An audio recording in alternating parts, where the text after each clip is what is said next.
Can demons be forced to tell the truth? And if they are, what name do they fear more than any other in heaven? Throughout history, hell has lied, deceived, and hidden itself in shadows. Demons thrive in confusion, distortion, and fear. They mock truth, twist doctrine, and flee from light. Yet there was a moment in the Middle Ages when the powers of darkness were publicly cornered, when they were compelled against their will to speak openly before thousands of witnesses. This was an age when faith was not merely discussed, but battled for. Heresy spread like fire across southern France. Souls were being led away from the church, not by violence, but by subtle error. And in that spiritual battlefield stood one man, armed not with weapons, but with prayer. His name was Saint Dominic. A preacher of uncommon fire, Saint Dominic traveled from town to town proclaiming the truth of the gospel. But more than that, he spread a devotion that hell itself would come to despise, the Holy Rosary.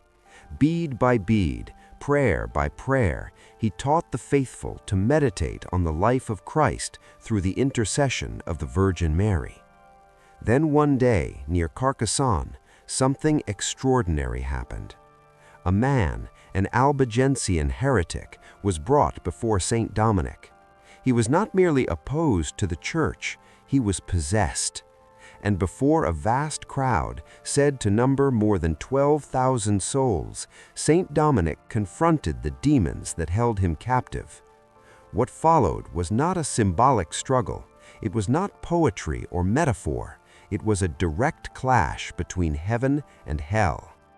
And what the demons were forced to confess that day still echoes through the church to this very hour. This is not legend. This is not pious imagination. This is a recorded Catholic tradition, one that reveals the terrifying power of the Holy Rosary and the name that makes hell itself tremble. Before this story continues, pause for a moment. If you believe that faith still matters in a world growing darker, if you believe that prayer is not just words, but a real weapon in a spiritual battle, then I invite you to subscribe to this channel. Here, we share true Catholic traditions and forgotten testimonies that reveal how heaven acts and how hell reacts. I also invite you to leave a comment below. Do you pray the Rosary? Have you ever felt its power in your spiritual life, especially in moments of fear, temptation, or suffering? Your witness may strengthen another soul who is struggling in silence. Because what you are about to hear is not an opinion and not a legend. It is a revelation forced from the mouths of demons themselves, a confession they never wanted to make. This story unveils what hell was compelled to admit about the Holy Rosary and why its power remains just as real today. To understand the force of what was about to unfold, we must first return to a time when the Church stood surrounded by shadows. In the early 13th century, southern France was gripped by a dangerous spiritual crisis. The Albigensian heresy, also known as Catharism, had spread rapidly through towns and villages. It presented itself as a purer, more enlightened form of Christianity, but beneath its attractive language lay a deep corruption of truth. It denied the goodness of creation, rejected the sacraments, and subtly undermined the authority of the Church. Many souls were drawn in, not by malice, but by confusion. They were promised spiritual superiority, secret knowledge, and freedom from what heretics portrayed as a corrupt and burdensome faith. Entire families drifted away from the Church, believing they were walking toward holiness, when in reality they were being led into error. This is how evil most often works. The devil does not always need to possess bodies or perform violent spectacles. Far more often, he is content to possess minds, to sow doubt, distort doctrine, and slowly sever souls from the truth. A soul misled in belief is already weakened, already vulnerable, even if it appears outwardly calm and devout. In this climate, hell was advancing quietly but effectively. The battlefield was not the body, but the intellect and the heart. And every soul that abandoned the church was a victory claimed without noise. Yet heaven does not abandon its own. When darkness thickens, God raises witnesses. When truth is attacked, he sends preachers. Into this wounded land stepped Saint Dominic, not as a warrior with a sword, but as a servant armed with prayer, humility, and unwavering devotion to truth. What the heresy had spread through false teaching, Saint Dominic would confront through preaching, and what demons hoped to conquer through deception, he would challenge through a weapon they feared more than force itself, the Holy Rosary. The stage was set, and hell would soon be compelled to reveal how fragile its victories truly were. Saint Dominic de Guzman was not a man who sought conflict, yet conflict seemed always to find him. Born into a world fractured by error and pride, he possessed a rare combination of burning zeal and profound humility. He was a scholar, a priest, and above all, a preacher, one who believed that truth, spoken with love, had the power to pierce even the hardest hearts. Unlike many of his time, Saint Dominic did not rely on authority or force to combat heresy. He lived simply, walked among the poor, fasted, and prayed. His credibility came not from his position, but from his holiness. People listened to him because they saw in him a life aligned with the gospel he proclaimed. At the heart of his mission was a devotion that would become inseparable from his name, the Holy Rosary. To many, the Rosary appeared almost insignificant, simple beads, repeated prayers, quiet meditation. But Saint Dominic understood something deeper. The Rosary was not merely a prayer, it was a school of humility. Each Hail Mary stripped away pride. Each mystery drew the soul away from self and into the life of Christ. In a world intoxicated by secret knowledge and spiritual arrogance, the Rosary called souls back to childlike faith. This is precisely why the demons hated it. The Rosary humbles the intellect, forcing it to bow before divine truth. It requires perseverance, not brilliance. It replaces speculation with contemplation. While heresy feeds on pride and novelty, the Rosary forms souls through repetition, patience, and surrender. Even more unbearable to hell was the Rosary's intimate bond with the Virgin Mary. Demons can tolerate many things, but not her. Every Rosary begins and ends in her presence. Every decade is offered through her intercession. To pray the Rosary is to place oneself under her protection, and hell knows what that means. Mary is the one who crushes the serpent's head, the one whose humility undoes ancient rebellion. Saint Dominic preached with words, but he conquered with prayer. Bead by bead, he dismantled error. Mystery by mystery, he reclaimed souls. And hell, watching its grip weaken, began to take notice. For where the Rosary is prayed with faith, darkness cannot remain silent for long. It was during one of Saint Dominic's missions near Carcassonne that the confrontation no one expected finally took place. Word spread quickly through the region that a man belonging to the Albigensian sect had been brought forward, no longer merely a heretic in belief, but a soul in visible torment. Those who had seen him spoke in hushed voices. His body convulsed without warning. His voice shifted unnaturally. At times he screamed with a fury that did not seem human. At other times he fell into a dreadful stillness, as though something within him were listening. It soon became clear that this was not simply a case of stubborn error or willful dissent. The man was possessed. News traveled fast, and people poured in from surrounding towns and villages. Farmers left their fields, families abandoned their homes for the day. Clergy and laymen alike gathered until the crowd swelled to a staggering number. More than 12,000 souls assembled in one place. They came not for spectacle, but for answers. Many feared what they might witness. Others feared even more what might happen if nothing were done. Saint Dominic stood before the crowd, calm and composed. There was no dramatic display, no attempt to stir emotion.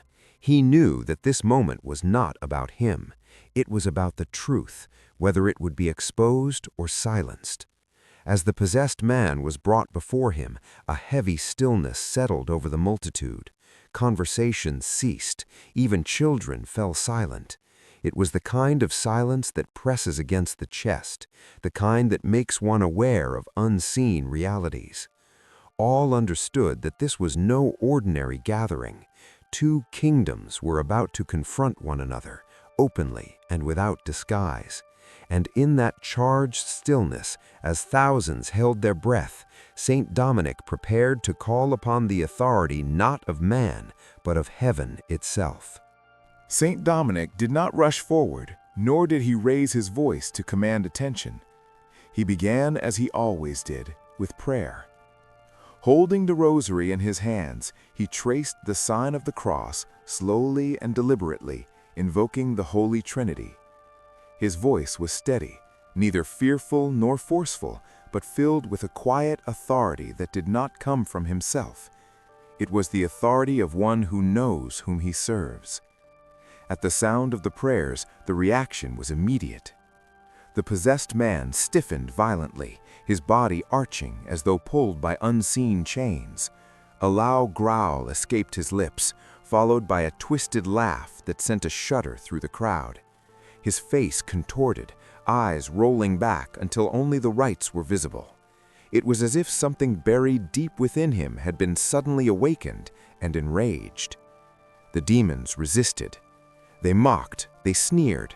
At moments they tried to speak over Saint Dominic's prayers, attempting to drown out the holy words with blasphemies and threats. But Dominic did not engage them. He did not argue. He did not shout. He prayed. With each invocation, the air itself seemed to grow heavier. Some in the crowd later testified that they felt an overwhelming pressure, as though the space had been drawn into a narrow passage between heaven and hell. Others felt an inexplicable fear, not the fear of danger, but the fear that comes from standing too close to the supernatural. Yet alongside the terror was something else, a profound sense of holiness. This was not chaos for its own sake. It was order confronting rebellion, light pressing against darkness. The prayers of the church, spoken by a faithful servant, were forcing the unseen into the open. Saint Dominic continued, unwavering, as the possessed man thrashed and cried out. The demons were being compelled to remain, to listen, and to endure the prayers they despised. The crowd stood frozen, aware that they were witnessing more than a ritual. They were standing at the threshold of a revelation, one that would expose what hell truly fears when confronted by faith rooted in prayer, humility, and trust in God. The battle had begun. As Saint Dominic persisted in prayer, the resistance of the demons began to crack. What had been snarls and incoherent cries suddenly shifted into words, harsh, strained, and unwilling. The possessed man's mouth opened, not in freedom, but in compulsion. A voice emerged that was not his own, thick with fury and humiliation. Saint Dominic commanded the spirits to answer him in the name of Jesus Christ, and against their will they spoke. "There are 15,000 of us," the voice confessed. A wave of shock passed through the crowd. The number alone was staggering, but St. Dominic pressed further, unmoved by the murmurs rippling through the multitude. He demanded to know why so many demons had taken possession of a single soul. The answer came like a snarl: because he attacked the 15 mysteries of the Rosary. At these words, the truth became unmistakably clear. This was no random possession. It was a calculated retaliation. Each mystery of the Rosary, joyful, sorrowful, and glorious, had been targeted. Each meditation on the life of Christ, prayed through the Virgin Mary, had struck a blow against hell's dominion. And for every mystery this man had despised and opposed, another demon had claimed him as a dwelling. The demons went on, their hatred pouring out in spite of themselves. They testified that the Rosary filled the depths of hell with terror, that it shattered their designs, dismantled their deceptions, and rescued souls that had already seemed lost. What angered them most was not the sound of the prayers, but their effect, how quietly and relentlessly they stripped away the influence of darkness. Then came a confession even more revealing. They admitted that St. Dominic was the man they hated most in the world, not because he wielded power, but because he wielded prayer. Through the Rosary, he snatched souls from their grasp, souls they believed already secured. His preaching ignited devotion, his perseverance inspired conversion, and every Rosary prayed under his guidance was another defeat for hell. These were not words offered freely. They were truths dragged into the light. Before thousands of witnesses, hell was being forced to confess its own weakness and to reveal the weapon it feared above all others. Once the barrier of silence was broken, the demons could no longer fully restrain their rage. Their voices poured out with bitterness, each word spoken as though it wounded them to say it. They did not speak to enlighten the crowd, nor to glorify God, but because they were forced. And in that forced confession, their deepest hatred was laid bare. They admitted that the Holy Rosary steals souls from their grasp.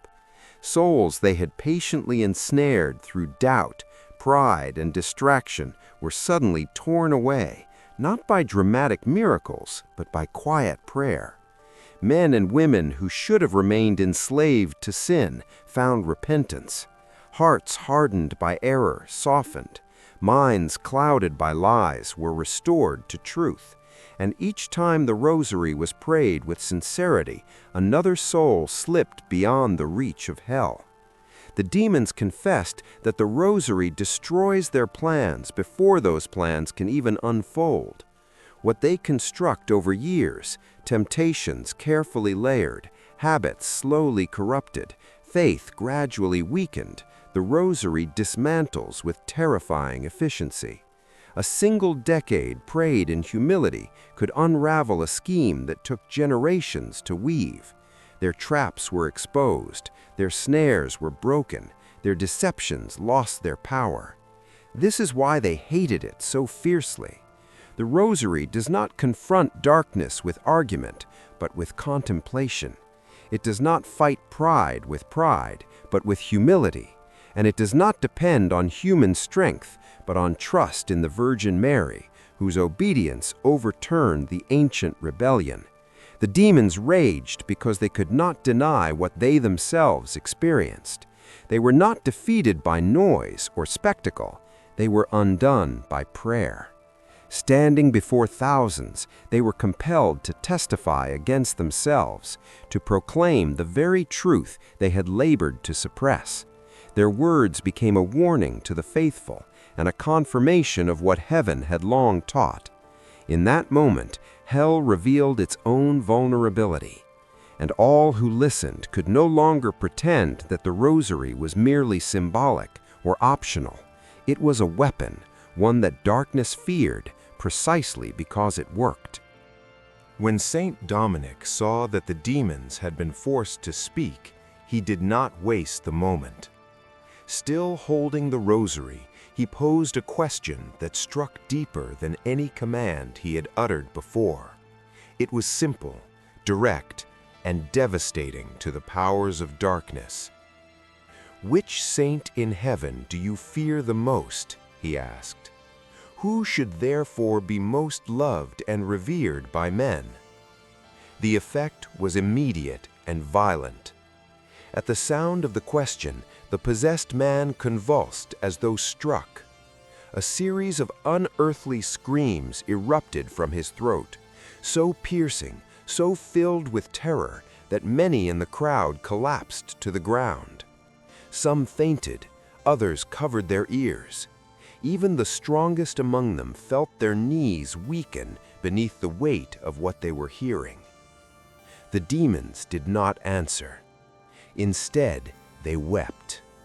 Their cries shifted from rage to wailing, from fury to pitiful lamentation. They sobbed with such calculated sorrow that many in the crowd began to weep as well, not from spiritual compassion, but from a natural human instinct stirred by suffering. It was a deception within a confession. Hell was playing its oldest trick. Speaking through the mouth of the possessed man, the demons pleaded in a voice dripping with false humility. "Dominic, Dominic, have mercy on us. We promise we will never harm you.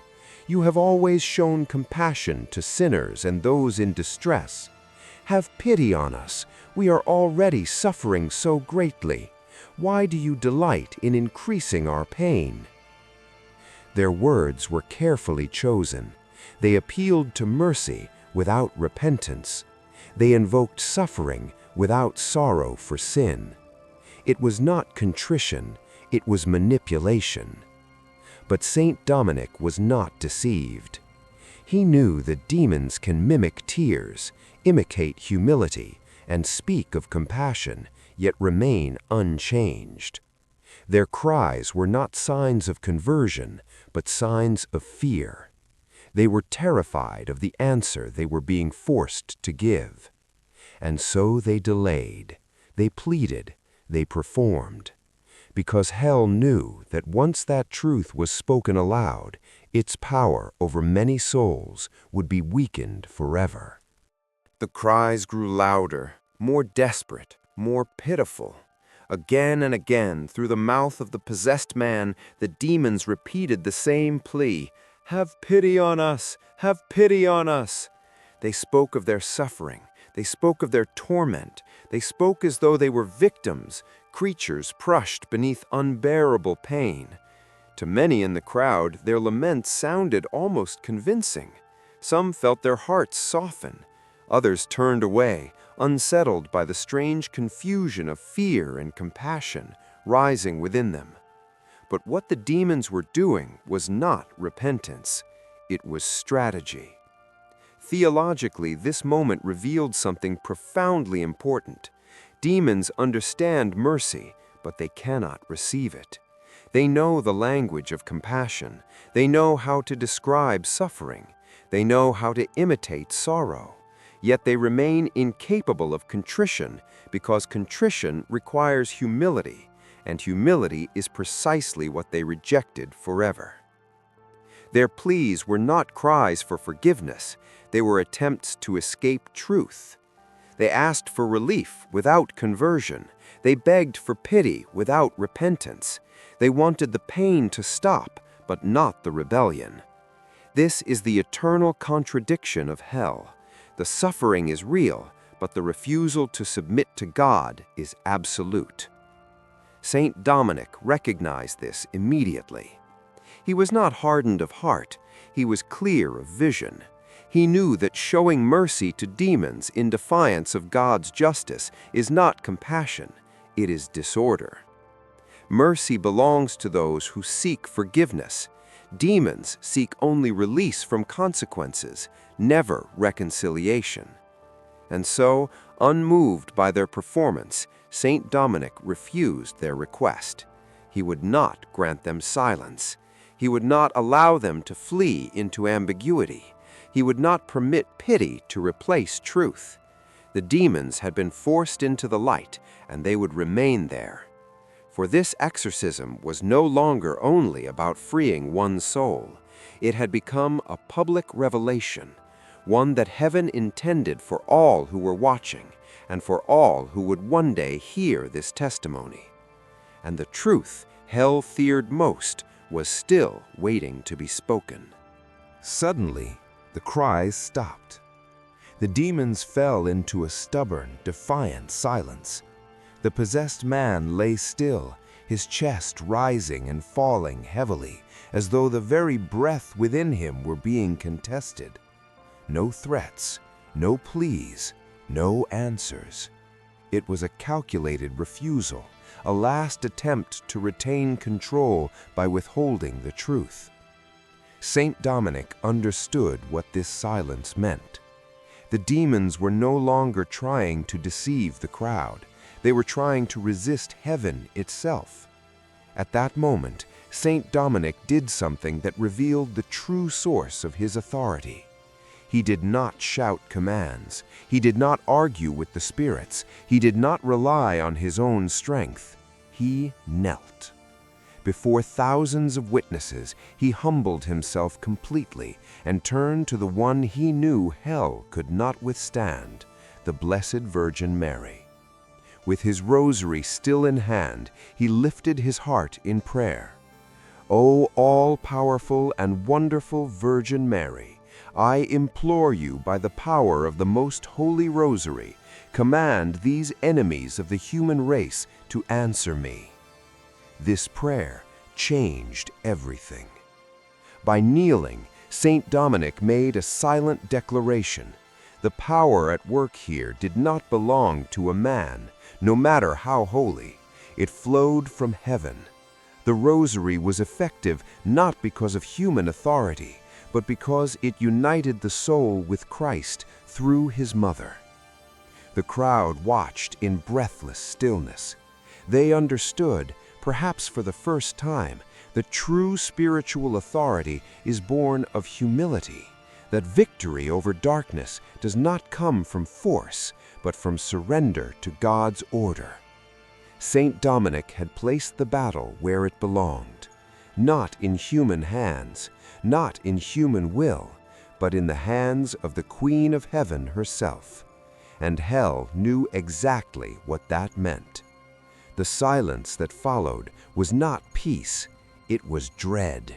For once Mary was invoked, the demons had no refuge left. What was about to happen would make it impossible for them to hide the truth any longer. No sooner had Saint Dominic finished his prayer than the stillness shattered.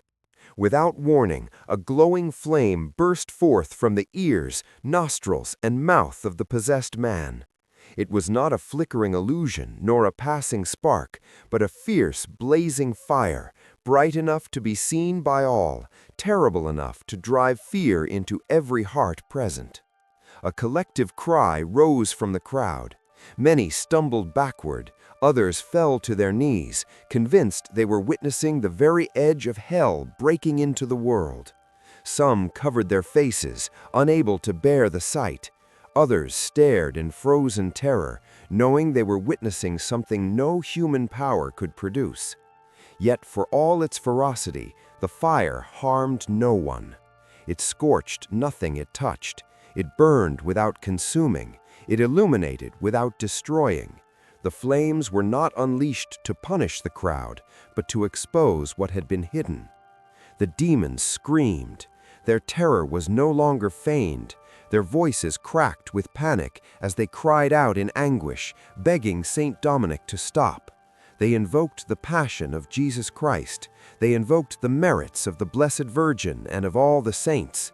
They pleaded to be allowed to leave the man's body without speaking another word. "Let us go," they cried, "and the angels will answer your questions.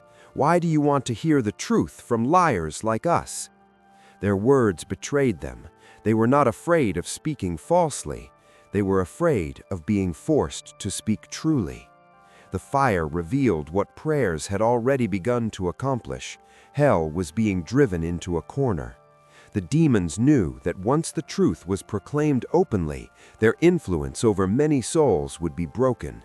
The crowd, trembling, sensed the same thing. This was not chaos, it was judgment, not condemnation of the man, but of the spirits enslaving him. And as the flames blazed on, hell's fear became unmistakable. The demons were no longer resisting Saint Dominic. They were trembling before the authority of heaven. The moment of final revelation had arrived. As the flames subsided, Saint Dominic did not rise in triumph.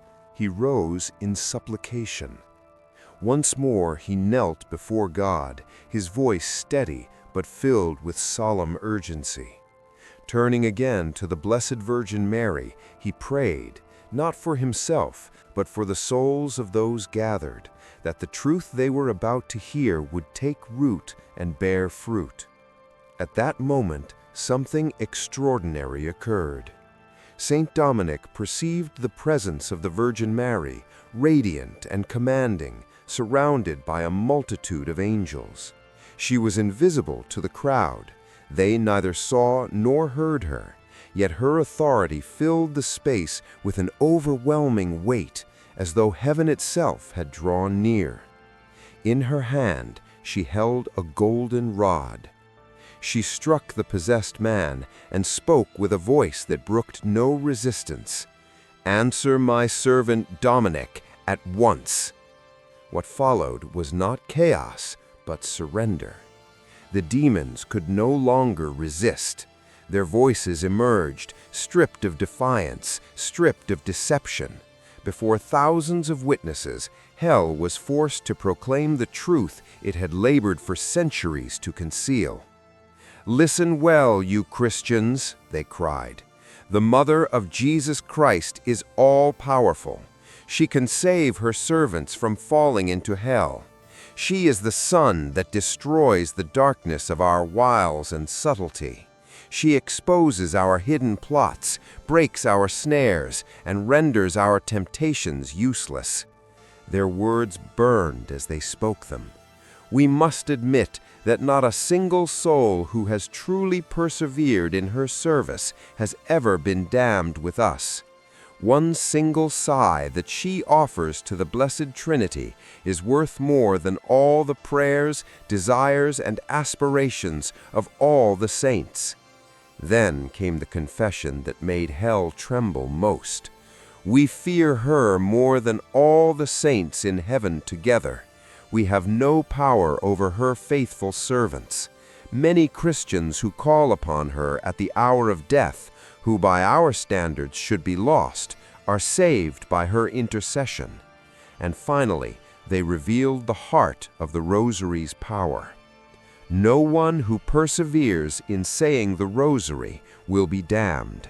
She obtains for her servants the grace of true contrition, and through that grace they receive God's mercy and forgiveness. These were not words of devotion, they were verdicts.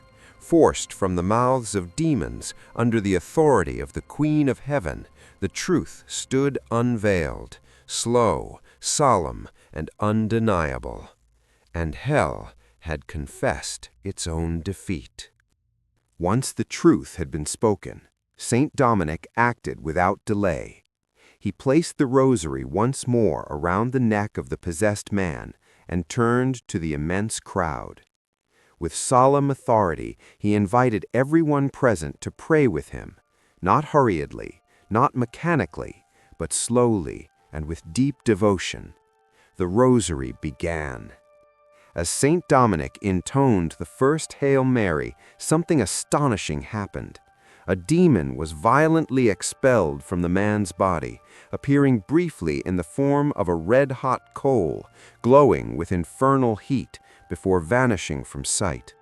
A murmur of awe swept through the crowd.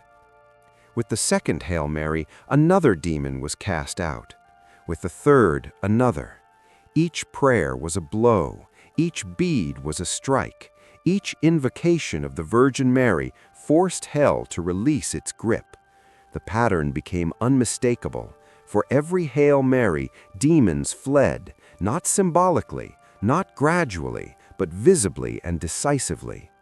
The prayers continued, decade after decade, and with each one, groups of demons poured forth under the same terrifying appearance of burning coals, as though the fire of hell itself were being torn away from the soul it had claimed. The crowd watched in stunned silence. They were witnessing what no argument could ever prove. The rosary was not a pious ornament, nor a sentimental tradition. It was a weapon, one forged by heaven, wielded through humility and empowered by the intercession of the Virgin Mary. No incantations were used, no human strength was exerted, only prayer. When the final Hail Mary was spoken, the man collapsed to the ground, free. His face, once twisted by torment, was now calm. The oppression that had bound him was gone. Hell had been emptied of its claim. In that moment, the meaning of the rosary became unmistakably clear to all who stood there. It does not merely comfort the faithful. It does not merely remind the soul of Christ. It drives demons out. And heaven had allowed the veil to be lifted, so that no one present and no one who would hear this account afterward could ever again dismiss the power hidden in those simple, faithful prayers. When the final prayer was completed, a profound stillness settled over the assembly. But this time, it was not heavy with fear. It was filled with peace. The man who had been tormented lay motionless for a moment, as though awakening from a long and terrible nightmare. Then slowly he rose. His eyes were clear. His breathing was calm. The violent contortions, the blasphemous cries, the oppressive presence that had once gripped him, all were gone. He was completely delivered. Those closest to him wept openly, not from terror, but from relief and wonder. The soul that hell had claimed was now unmistakably free. What no argument had accomplished, prayer had achieved. What force could not repair, grace had restored. But the miracle did not end with deliverance. The man, once an Albigensian heretic, publicly renounced the errors he had embraced. Humbled by what he had endured and enlightened by what he had witnessed, he confessed the Catholic faith before the multitude. The deception that had held his mind collapsed in the presence of truth. His conversion was not isolated. Moved by what they had seen and heard, many heretics in the crowd were converted that very day. The demon's own testimony, forced into the open, had shattered lingering doubts. The rosary, once mocked or dismissed, was now recognized as a channel of divine power and mercy.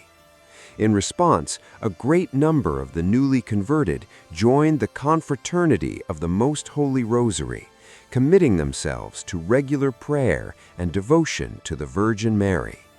What had begun as an exorcism became a spiritual harvest.